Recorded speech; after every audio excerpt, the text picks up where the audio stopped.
ẹ̀yin ọmọ Yorùbá Seyi Makinde pé gbogbo àjọ àgbáyé pé ká wá bá wọn ṣe kínní, ká wá bá wọn wo bí ìṣẹ̀lẹ̀ ṣe ṣẹlẹ̀ nílùú Ọ̀yọ́, bí wọ́n ṣe wọlé lọ kó àwọn ọmọ iléèwé, àti pé àwọn ọmọ Yorùbá tó fún àwọn agbésùnmọ̀mí tọ́jọ́ ṣiṣẹ́ papọ̀ pé wọ́n gbúdọ̀ wá ìpínlẹ̀ ibi tí ìṣẹ̀lẹ̀ ti wá. Ṣé lára àwọn olóṣèlú ni ló wà nídìí ọ̀rọ̀ yìí ni, àbí Seyi Makinde gangan wà ń bẹ̀, àbí àwọn tó súnmọ́ Seyi Makinde? Gbogbo ẹ̀ pátá lẹ máa gbọ́ nínú fídíò yìí. But very very unfortunate.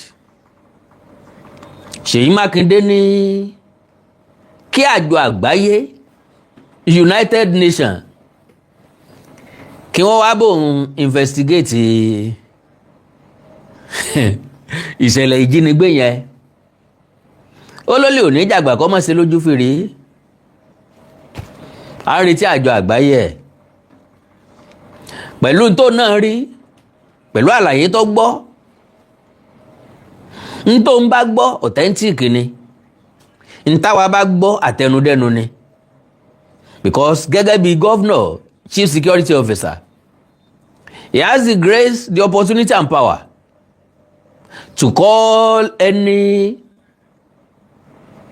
leader of any security agency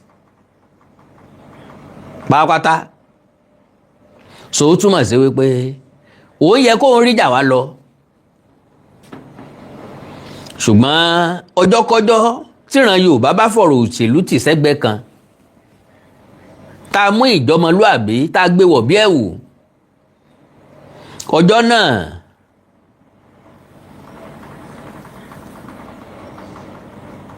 God bless you sir, God bless you man.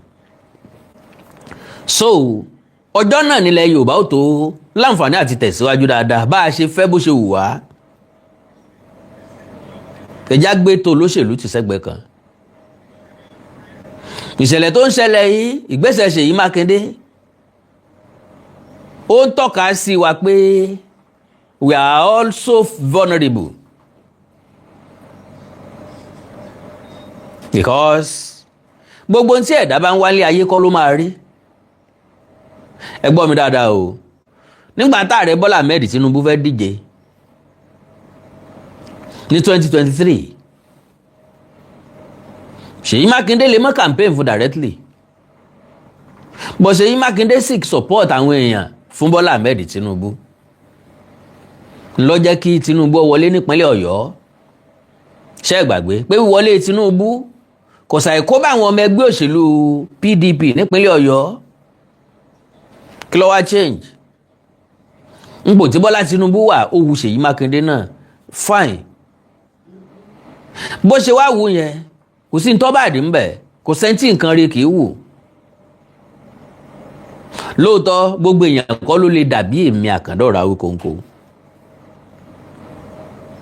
Mo ní contentment, ní tó lóyìnbó ń pè ní contentment. As in, kéèyàn ó gbé nǹkan débì kan kó wá wo wípé Ọlọ́run ti ṣeun tó. Kéèyàn ó kúrò lójú agbo ńgbà tíjó bá ń yẹ. Kéèyàn ó mórí Ọlọ́run kó mo bá ṣe dúpẹ́. Ìwọ̀nba ilé téèyàn rí, oore ńlá ni. So ìyẹn jẹ́ nǹkan tí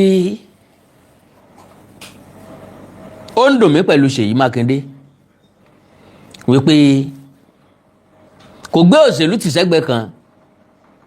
Òun náà ti ń jìjà òṣèlú. Ọlọ́run nìkan ní fẹ̀dá jọba, Ọlọ́run ní fi ní joyè, Ọlọ́run nìkan ló ní déédéé. Ẹ bá ń wí fún Seyi Makinde. Ìpọ́lọ̀ nìkan ní pé kó rí bẹ́ẹ̀ béèyàn ṣe ń fẹ́ o. So èmi ò mọ calculation rẹ̀ o tó fi nígbàgbọ́ pé bóun bá díje fúnpò ààrẹ òun lè wọlé. I don't know. Èmi lèmi ò mọ̀ o. Ṣé àwọn pé mo ti sọ síwájú pé Ọlọ́run nìkan ní fi ẹ̀dá jọba. Kò séèyàn kankan tó lè sọ pé without me tàbí tí kìí bá ṣe mi. Who are you? Ọlọ́run sọ fún ọ pé who are you? So yẹn túmọ̀ sí pé Seyi Makinde lè ti ṣe ń wọ̀ kí ẹ̀ kọ́ wá rí nírí pé bá dìbò òun ó wọlé, bá a pawó láró òun ó wọlé bíi ti Bọ́lá Ahmed Tinubu. Ṣùgbọ́n mi ò rí Ṣèyí Mákindé gẹ́gẹ́ bí ẹni tó wọlé ipò ààrẹ nípínlẹ̀ Ọ̀yọ́ gan, ká tó wá sọ pé ìpínlẹ̀ mi. So nítorí àkókò wa ẹ já gbọ́rọ̀ lẹ́nu màmá yìí, ọ̀rọ̀ ni mo fẹ́ wá ká wá gbọ́ kó lè wọ̀n rẹ́kọ̀d lọ́dọ̀ tiwa náà, àti pàápàá ẹ̀yin olólùfẹ́ mi náà fẹ́ mọ kí làbájáde bó ní nǹkan ṣe lọ. Ẹ̀tọ́ mi sì ni kí n mú wá sétí ìgbọ́ yín, mi ò ní wáyé tí o. Can only imagine, and imagine it even is like reliving it. It was not easy. We were in the forest, in the open most of the time, under the sun, under the rain, with the children. But we kept going because there was no way out. We knew it's God that could only help us. So that really helped us. And the fact that we believe that people are praying for us, that also helped us as well. And I cannot say it's not God, because sometimes things we go through, you think that when you break down, that will be the end. But you just survive it. Personally, I was not beaten, but some of the children were beaten. You know, children. Now, bẹ́ẹ̀ bá gbọ́ àlàyé màmá yìí dáadáa, wọ́n wọ́ wọn káàkiri nínú igbó. Mo máa gbọ́ pé àwọn agbèfọ́ba ti dìtẹ́ẹ̀tì pé àwọn wà lérí abì kan, wọ́n kó wọn kúrò ńbẹ̀. Wọ́n na àwọn ọmọ kéékèèké tó kéré jù ńbẹ̀. Ẹ dẹ̀ pé àwọn eléyìí náà lábíamọ, ẹ láwọn náà ń bímọ, ẹ̀ náà níyàwó. Ṣùgbọ́n wọ́n má àwọn ọmọ kékeré wọ́n nà wọ́n. Ọmọ ọdún méjì, ńgbà tẹ́ ẹ kọ́ ọmọ ọdún méjì sẹ́ẹ̀fẹ́ kó sunkún ni. Ọmọ ọdún méjì, ọmọ ọdún mẹ́rin kí wọ́n mọ̀ ju gbé lọ. Ńgbà tí wọ́n wà níbi tí ọjọ́ bí tó yẹ kí wọ́n wà. Wọ́n wà níbi tí ò sí ya wọ́n ń bẹ̀. Ọmọ ọdún méjì ń bò mí sì mú yàn lọ́wọ́. Ayé lọ da ayé ọ̀làjú. Táǹkọ́ ọmọ ọdún méjì, ọmọ ọdún mẹ́ta, ọmọ ọdún mẹ́rin lọ léèwé. Ọmọ mi ti bẹ̀rẹ̀ school láti ọmọ ọdún káàbọ̀. Wọ́n á ní crèche. Àwa yóò lọ crèche. Ta ní ọ̀ràn wa lọ crèche ńgbà náà bó ti ẹ̀ wà, ambọ̀sibọ́sì kò sí. Wọ́n ti dètò ẹ̀kọ́ rú. Ọmọ kọ́kọ́ lọ crèche yóò lọ kindergarten yóò lọ nursery yóò lọ primary yóò lọ junior secondary yóò lọ senior secondary yóò ẹ̀sẹ̀ wá mọ bí tí orí ń gbé òun lọ. And lo and behold, 6334 ni wọ́n ti fẹ́ scrap un. Àtúnbẹ̀ èyí tí wọ́n tún gbé bọ̀. Kọ́lọ̀ nínú àánú ẹ̀kọ́ ṣàánú wa. So wọ́n ń ná àwọn ọmọ kéékèèké òun torí ariwo. Some of them are quiet, some of them are loud. No, they're not loud. They hate most is noise, that it attracts attention. So the youngest of them, maybe the two, Waliya and Salam, they were the one that took the best of the beating. They will close their mouth, tie it with cloth, and beat them very well. Then the men, they had it worse than us. So they were blindfolded, handcuffed, and chained on the leg. All of them until they remained two. I want to see my husband. When I get home, I can think of any other thing. But definitely, it has to be something that... Society tá wà yìí kò ní ojú àánú fún àwọn ọkùnrin. Take it or you leave it. Call it anything from me. Society tá wà yìí o lójú àánú fọ́kùnrin anywhere. Bí nǹkan bá pàwọ́ àtìyàwó ẹ̀ pọ̀, wọ́n ní ṣe bọ́kùnrin ní ẹ́. Ó wá béèrè wípé ṣé wọ́n lẹ́mìí méjì ni. Obìnrin lè jọ ilé kan náà nìsín, bó bá fẹ́ jáde ẹ yóò ní rárá. Bó bá wá ní kí ló dé alọ́kùnrin nìwọ. Sáwà lára àyà. Bí nǹkan bá ṣẹlẹ̀ láàrin ọkùnrin àti obìnrin, wọ́n ti sáré trust obìnrin. Ẹ má bínú o.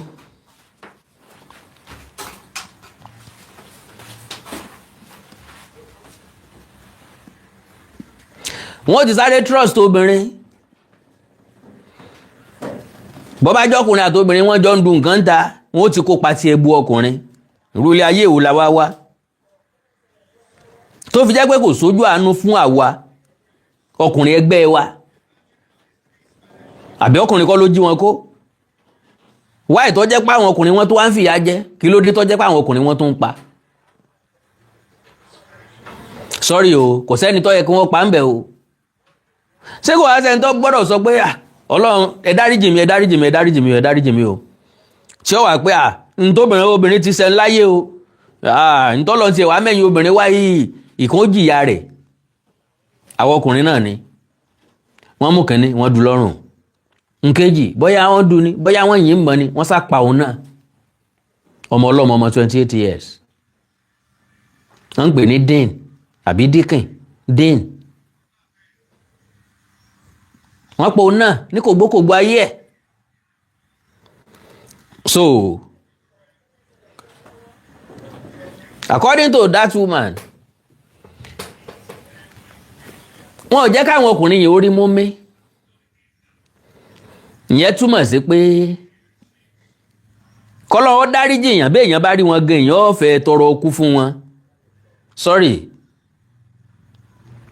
Kennedy tó rí bẹ́ẹ̀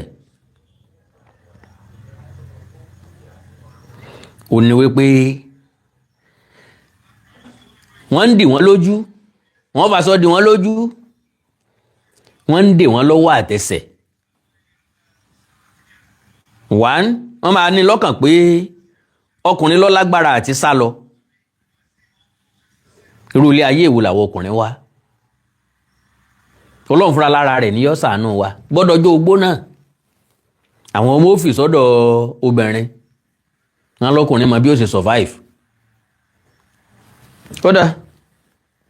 Good for me. We sacked them up. When we started the first week, they were bringing biscuits for them, maybe to make them comfortable. But along the line, that stopped. Then we had to move from one point to another, and that was a major problem we had. When the place is discovered, we have to move, and that starts around 7, 8 in the night. Sometimes we walk 3, 4 hours. That is most of the bruises you see on our bodies. Children? Yes. They carry the last 3: Salam, Waliyat, and testimony. The girls, the secondary school girls, will carry the 10. The other ones, they will have to walk. We fall sometimes a lot. When we were taken, my car was used to convey us to a point. That was because àwọn èèyàn kan béèrè wípé nínú gbogbo nǹkan ńgbà tán kọ́kọ́ rescue woman yìí ntọ́ kọ́kọ́ béèrè ní ọkọ̀ ayọ́kẹ́lẹ́ rẹ̀ ìròyìn tó tẹ̀ mí lọ́wọ́ lónìí ó ní wípé òǹdíje dupò gómìnà lábẹ́ ẹgbẹ́ òṣèlú All Progressives Congress nípínlẹ̀ Ọ̀yọ́ Senator Sarafadeen Ali ìròyìn tó tẹ̀ mí lọ́wọ́ tí mi ti confam o wọ́n ló ti gbé Toyota Camry fún woman yẹn ẹjá jọ confam mo kàn rántí lórí program yẹn náà ni o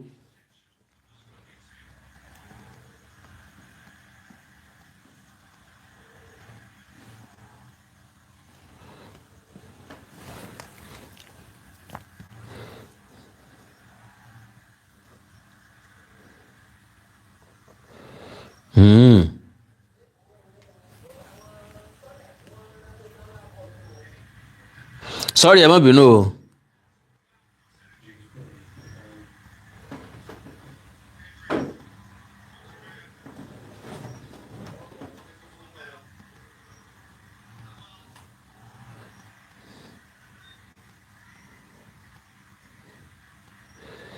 ròyìn tó tẹ̀ mí lọ́wọ́ lálẹ́ inú o òótọ́ ni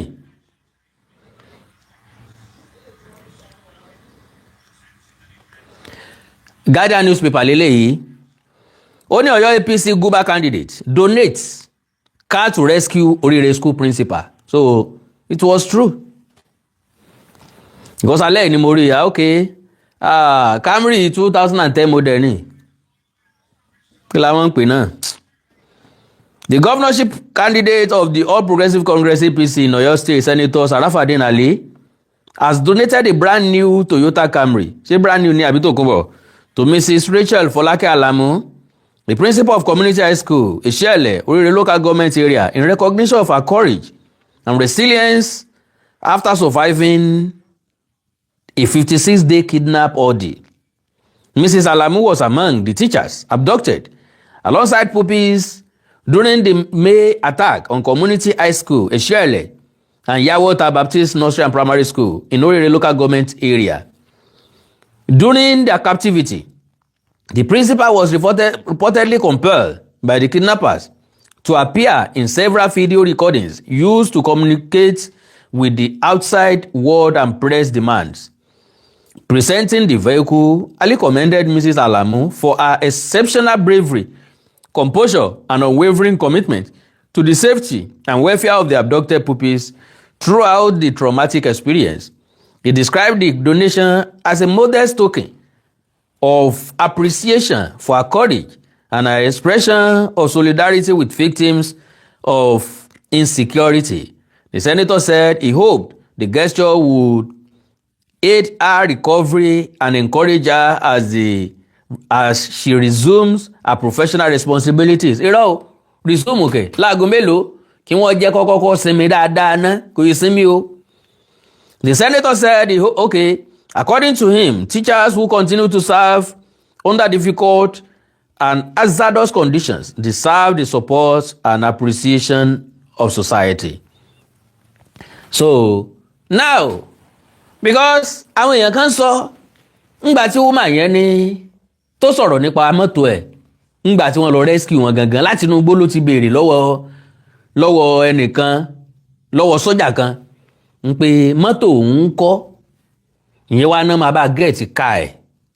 So kó tó di pé ńgbà tó wá délé gan, ó ẹ̀sẹ̀ wá rí picture àti fídíò ká yẹn pé wọ́n ti dáná sun.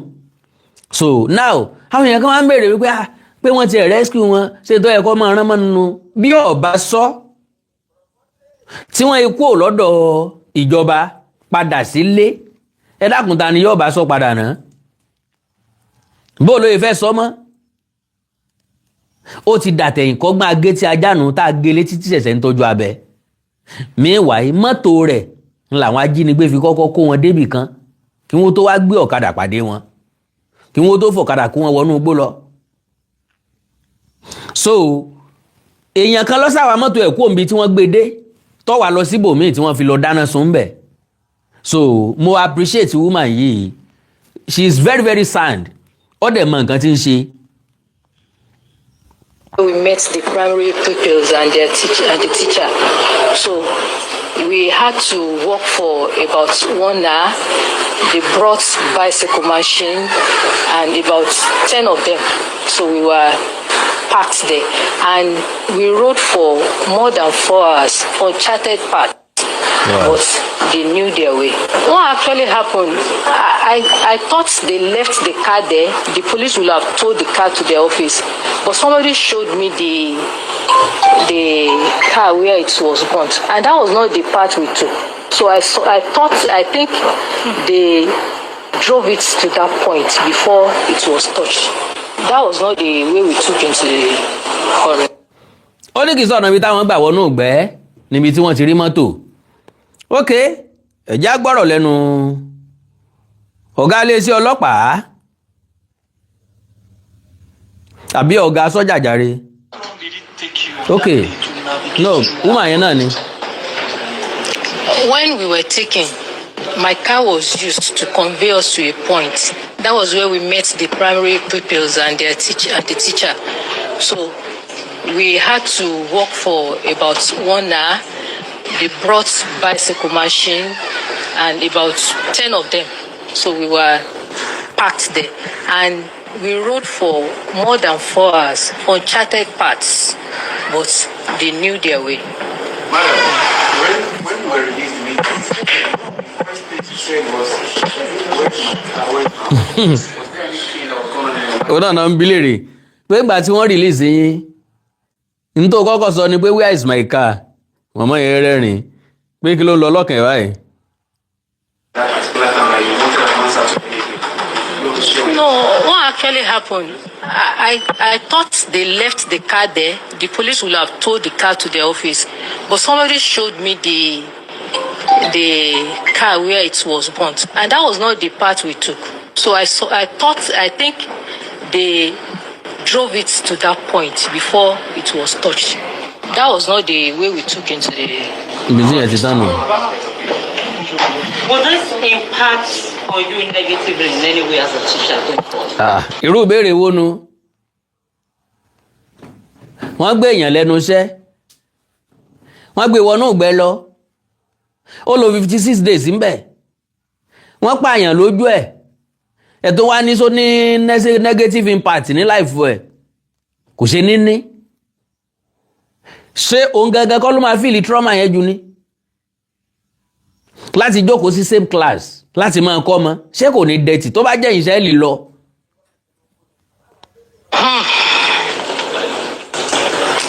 Going to rural area will take the grace of God. You know, with time, I've worked for 28 years. 28 years. So I have 4 years. With time, maybe I can get over it. But going that far, the distance between that place and Ogumosho is far already. So I sacrifice a lot when it comes to transportation.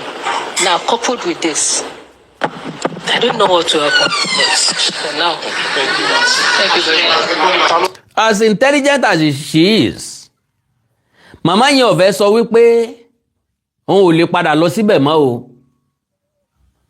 Kennedy, gómìnà bẹ́ẹ̀ kọ́mọ́dà bẹ́ẹ̀ ni pé ó lo opportunity yẹn ó fi reject iṣẹ́ fáwọn ọ̀gá ẹ̀ tó gbéṣẹ́ fún. But body language yẹn ń sọ fún wa wípé òun ò ní lè lọ mọ́. Ká ní kìí ṣiṣẹ́ ìjọba ni. Téèyàn ti gbà more than 28 years. Èèyàn lè sọ pé kó níṣẹ́ ọmọ fọwọ́ múṣẹ́. Pájá tó lọ ilé ẹkùn tó bọ̀. Bàbá ti kájá kú ewu ká kí ẹkùn náà pé ó try o. Ajá dẹ̀ wà lọ́dọ̀ ẹ̀ fódìdí iye ìjọba yìí. Ọdẹ̀ yóò kú láyọ̀ àtàlàáfíà ọkùnrin ní ọwọ́ náà kú ewu. Tó ń béèrè Yorùbá kò yí sí láti wà níbi térò ti pọ̀. Okay. Now, àwọn èèyàn kan wá discuss ẹ̀ níbí yìí. Ó wá jẹ́ ọ̀rọ̀ tó jẹ́ ọ̀rọ̀ ọgbọ́n. Bó bá tiẹ̀ jẹ́ yẹn nìkan tá bá tiẹ̀ lè gbọ́rọ̀ lẹ́nu ọ̀gá sọ́jà torí time. Mo lè lo ti ọ̀gá sọ́jà nínú program mi. Because mi ìfẹ́ máa gba time yín rárá. Yes, time yín was so precious. To you and to me too. I always consider you. Now, ẹ jẹ́ agbọ́rọ̀ tán sọ. Want to have him go through that. Before their eyes, one of their colleagues was beheaded by these animals. Because it takes an animal to treat a human being in that way. So these are not people that should even live with us. They don't belong amongst us because they are not human beings.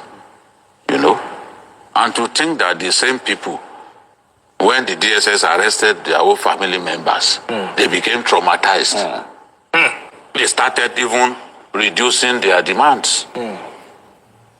Can you imagine? Because they were made now to see what it looks like to keep somebody out of circulation. So the DSS went to Michika in Adama State, brought members of their family, went to Kaduna, brought members of their family, father, mother, wives, kids, and showed them the video. It was at that point that they knew that we were not joking. This is no joke. Because they said, if you come close, remember this principal. There was a video that this principal shot where she was saying, all they are saying is release our leaders. They are not treating us badly. That was the demand. And I remember I was the first to come to tell Nigerians for the first time that they were asking for the release of their leaders.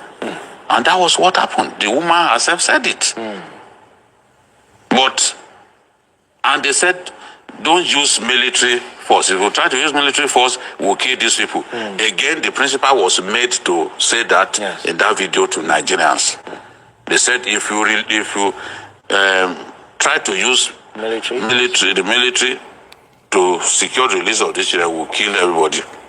Now, they got hold of members of their own families and said, okay, we have your relations. If anything happens to these children, these ones too, we are going to slaughter. It was at that point that they started mellowing down. And then said, well, if you can't give us all our leaders that we asked for, can you just give us a few of them? They wanted to come out of it with something they can hold on to. Yes. You know? They were not asking for ransom initially, but when they saw that, okay, the game has changed. The game has changed. There are people who are in custody of the DSS. They said that they should give them some money. Again, we said, no way. Good. No ransom. Good. And your leaders will not be released. Good. And they gave them a time. Which again, I had to tell Nigerians that they said after 72 hours, we move in. They can't stand the military might of our country. That's true. A lot of these people are cowards.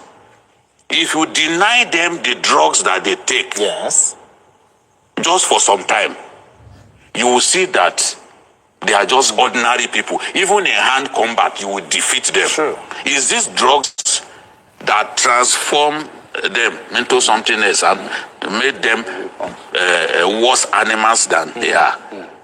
So, having ensured that they cannot have an exit because they will have taken those children from that point to maybe Breningwari forest and other places where it will be difficult to lay hands on them.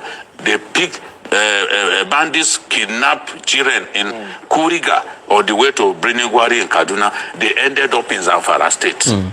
Bandits kidnapped students of government science secondary school in Katsina. They ended up in Zamfara State. Zamfara. In fact, it was in Safe that the military collected them.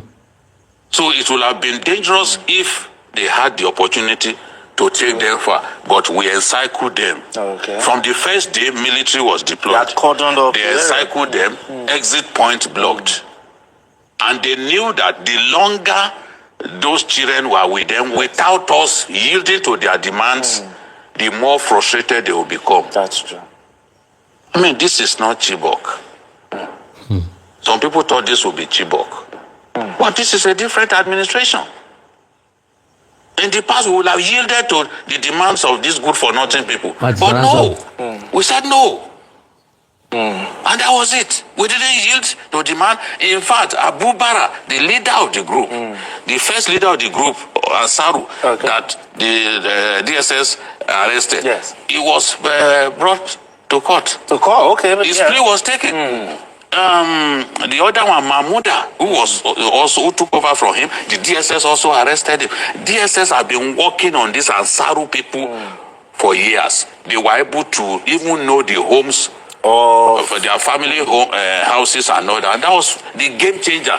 That strategy worked like a charm. And I'm saying it that my respect for the DSS has gone up because I can see what they are doing in terms of defeating terror. Look at all those people that are involved in the Yelwata killings. They are on trial. They all were massacred. They've even secured conviction. The people who bombed the UN building. They secured conviction against them. We didn't have this kind of breakthroughs before now. So people can say what they like. Oh, they paid ransom. Is it from your bank account that they took money to pay ransom? I think that's a question. Because you talk a lot of rubbish, things that you don't know. People lost their lives. Soldiers lost their lives in this conflict from the first day. But instead of praising our troops for their gallantry, for their sense of service, we are busy because a lot of us are not happy that these children are back. And let's not forget those playing politics with it as well. That's what we are saying. So they are playing politics with it. They are saying all kinds of things. This is, they should tell us how much they paid. How much they pay? Chop your mouth. All right. Now, yóò wù mí ká gbọ́rọ̀ lẹ́nu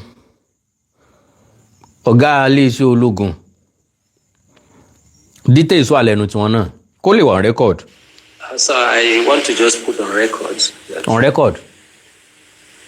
on 15th of May 2026, it was indeed a sad day for us and of course the whole people of Oyo State.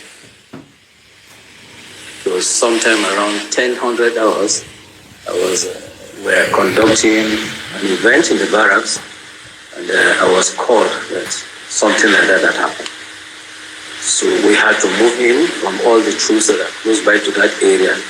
And I and my team, we had to move from the barracks, and we drive with all the speed we could to get to those locations. And unfortunately, we have gone deep into the forest. But we had to organize a search team immediately. We went in with some of the hunters, local vigilantes, and the Omoteku. But nothing positive happened that day. The following day we continued, and because of the nature of the forest, how thick it is, we had drone teams, we have Nigerian Air Force following up. But in some of those areas, you can't even, if you are under that place, you can't see rays of sunlight from those places. And the Air Force flew, they couldn't see anything. The drone team also flew. We didn't get anything from those things. And that was how we insisted on ground operation. It has to be ground, how to go deep into the forest. And it's during one of these operations that we lost the officer and the soldier that particular day, and there some other ones wounded. One of them is actually serious because he has a broken arm due to gunshot wound. The operation continued, and we had to involve a lot of agencies, and had to take over the whole operation completely from the garrison commander, because we had to now bring in troops and forces from different places providing intelligence. And I had to coordinate all these teams together. And let me just mention that we have teams from the special unit of the Office of the National Security Advisor. We have this National Counter-Terrorism Unit, the tactical team, were there with us. We have Defense Headquarters, Special Forces team. That particular team comprises of the Army, Navy, Air Force, Police, DSS, Civil Defense, National Intelligence Agency, and some other security agencies. They made up that Special Forces team. They came in large number with their main equipment and everything. And we have the Nigerian Police. Apart from those ones in those Special Forces, we have them. We came from Oyo State, DSS from Oyo. We have Nigerian Air Force in Oyo. And specifically from the Air Force, we had a special team from Kainji. That is where they have that tactical operations group with all their fighter aircraft. National intelligence agencies were part of it. We have troops from the Operation Savannah Shield in Kwara. We had to bring them in to do a kind of blocking force from that northern side of the state. And of course, other security agencies, we have the local vigilante, like His Excellency said, we lost a few of those hunters too, Omoteku, and the rest of the others. And by the grace of God, on the 10th of July, we successfully rescued the 44 of them. Like she has mentioned, we lost 2 of the teachers while in captivity. And of course, the reason for it, she mentioned, but I've always said that we will never yield to terrorist request. We will not, and we will never do that. So the operation is a complex one. It lasted for more than a month, and it focused mainly on identifying the terrorist kingpins that masterminded the crime. We focused on also dismantling their network and cutting off their logistics. and informants within Ologun National Park and other parts of the country. It interests people that we have to go start looking for other members of the team and even members of the family outside of Oyo, Adamawa, Kano, different parts of the country to get part of them. It was also what put further pressure on them. And we blocked. At the last phase of the operation that we had was blocking their major logistic hub. And I'm sure the town called Ashamu to block the place and finally put pressure on them. And it was now they willing to release unconditionally. But we are not giving up on them. We say no. Now, pàápàá torí táìmù wa ó wù mí kí ọ̀gá ológun kí wọ́n ṣàlàyé délẹ̀. Wọ́n ní oríṣiríṣi nǹkan tí wọ́n ṣe àwọn ọ̀nà tán gbà tán fi rí ogun àwọn onísùnmọ̀mí ìsẹ́nu. Àwọn bí dí ọ̀nà tán lè gbà jáde, ọ̀nà tí nǹkan lè gbà dọ́dọ̀ wọn. Nẹ́tíwọ̀kì wọn àwọn gé dànù, àwọn cut off. Then àwọn lọ sa ẹbí wọn káàkiri tó wá àwọn nǹkan tí wọ́n ṣàlàyé lélẹ́yìí. Gbogbo àwọn tí wọ́n jọ iṣẹ́ papọ̀. Pé ńgbà tó sún àwọn ajínigbé yìí,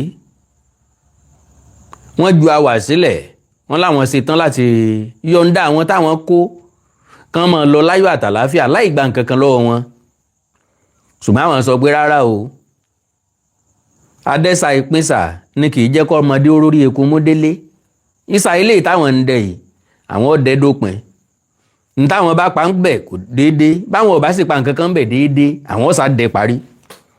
ń lọ jẹ́ kí àwọn dúólé wọn lọ́rùn káwọn tẹpẹlẹ mọ̀ pé àwọn ọgbà rìlíìsì wọn o àwọ̀ ọba ń bẹ̀. So ó jẹ́ nǹkan tí ọ̀gá ológun tí wọ́n ti ń bá wa sọ látàárọ̀. Ẹ jẹ́ n dúpẹ́ olórí àdáàdá tán lọ́wọ́ Mr. Dámiláre Ọ̀rẹ́májà. God bless you sir. Ẹ ra síkà fún mi ní wáyé tì. Àkàndá ọ̀rá kóńkó kì í dùn kọ́pọ̀ o. Sókè ló géṣe bẹ́ẹ̀ tiẹ̀. Naturally ó wù mí kí ọ̀gá iléeṣẹ́ ológun yóò sọ̀rọ̀ ẹnu wọn tán. Wọ́n dẹ̀ ti fẹ́ sọ́tàn o. Ẹ jẹ́ kí wọ́n sọ́tàn. Agbòjọ́ ìgbàjọ́ kan tì. Not about releasing. We must see to the end of the terrorists operating in that particular region. And of course, indeed, the whole part of the country. And to the glory of God, we have them here. And of course, like His Excellency said, we suffered casualties from the military. And unfortunately, the day we buried the officer, that morning we buried the officer, it was that evening we finally rescued him. The officer was buried in Adamawa State. So we salute their ultimate, the sacrifice they paid and their bravery. Ọ́físà tí ó kú lọ́jọ́ tí wọ́n kọ́kọ́ bẹ̀rẹ̀ sí tọpa àwọn ajínigbé yẹn ó ní wọ́n ń sọ yẹn o. Ọjọ́ tí wọ́n sin òkú ẹ̀ náà ni wọ́n rí àwọn èèyàn yẹn gbà padà. Will indeed never be forgotten. Today, we thank God we are here to hand over the principal, teachers, and the pupils from the schools in Uriri. We thank God for His mercy, and I want to once again, on behalf of all the participating agencies, most sincerely and respectfully thank and appreciate Mr. President and Commander-in-Chief of the Armed Forces of the Federal Republic of Nigeria, President Bola Ahmed Tinubu, GCFR, for his strategy that made this operation a success. An institution where the president is telling someone, call the troops on the ground, what is happening. On a daily basis, we have to give them that update. And of course, for the Chief of Army Staff, you can imagine the kind of pressure I will get from him. And I also want to warmly thank the Executive Governor of Oyo State, Engineer Seyi Makinde. He has been very supportive. I will put it on record today. He has been supporting the military and, of course, other security agencies in Oyo State. day it happened, I know His Excellency has always been calling. He wants to know what is happening, how far. Contrary to what a lot of media houses say that he doesn't bother about it, but that's not true. I, for one, will tell you that he has been calling to find out what the situation was. And so we thank you for all the support to the security agencies and of course, my deep appreciation also goes to the National Security Advisor. That one is not talking to people to talk to me, but he's talking to me directly. The NSA indeed, I spoke to him several times, and his words will always be, anything you need, let me know. Consistently, those were his words. And indeed, he supported every part of the operation. And of course, the National Counter-Terrorism Unit will appreciate them. They're there. And, we have the Special Boats Unit too. They are here from the Nigerian Navy. They are part of us, and I want to thank them. I said I'm on my way. Say good. Sometimes, the distance from here to that place is a bit far, and 30 minutes. You have not gotten there. He kept calling, and all through the whole event, he kept on coming down to the Chief of Naval Staff, the Chief of Air Staff, and of course, the Chief of Army Staff is, as far as is concerned, it was his personal operation. He took it personally. He was more or less on ground. Sometimes I don't have answers to their questions, but we thank God, and I thank all the security agencies, Army, Navy, Air Force, Civil Defense. I don't know, every one of you, I appreciate every one of you. And Your Excellency, I must say, CP used to send us food in the forest there. So I thank him. He gave us some special diet. There are some places that you can't do anything, but helicopter will sometimes come in. We came to time to pick up one of the suspects. The CP helped us to arrest. We were following them up and called the CP. There's this person going to this place, and the CP immediately arrested them. And we send an helicopter there. Bring the person to us into the bush, who gave us relevant information as to where. mi ò mọ̀ bóyá gbọ́ nǹkan tó sọ mẹ́rin dáadáa